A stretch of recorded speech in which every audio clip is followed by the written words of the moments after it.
नों मानो दुखु जादों? बिराद दुखु नुदों माथो। जोंहा खेमफ्राय बिमाया गैयालै। आयो। खेमफ्राय बिमाया आंखौ हरबाय, बिमाया आंखौ हरबाय गैया। दालाय बहा थांदोंनो? मिथिलालै बहा थांदों मिथिला आं भुटानाव थांदों। दुखुआ बिदिसो, बिनि थाखायसो दुखु जादों। बेनो लिंहरबाय, जानो लिंहरबाय आरो मानसिया खारबायसो। दुखुआ बिदिसो। बिमायानो लिंहरबाय आंखौ बिमाया। मा रिजनाव थांदों, मानो थांदों मिथियाखै? बिमाया अबाव थांखुमादों खारखुमादों मिथियाखै? अबाव थांखुमादों माने आंजों बुजागोन होननानै बुंबायदां। जानांगौदां। औ।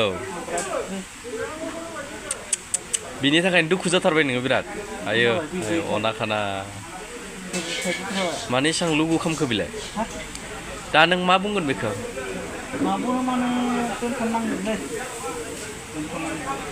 बिनि महर मोखां गन्थं नुयैयाबो गोबाव जाबायमोन ना ने? बिमानिखौ औ। बेखायनो आङो बड'लेण्ड हेरिटेज एडुकेसनखौ सुटि लाना फैबाय। खेमफ्राय बिमाया लिंहरनानै सुटि लाना फैबाय। दा ओमफ्राय नोङो मोनदा लोगो मोनासै थारमाने? मा जानांगौ दा? मा खालामबावनो माने बिदिनो मा होनबावनो दुखुआसो। बिमा मा थांखोलै? मा दासिमबो गैला बिमायालाय।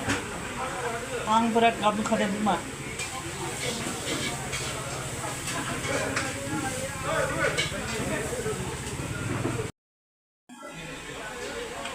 बे खेमफ्राय बिमाखौ गोसोखांदोंमोन, बिराद दुखु मोनदों।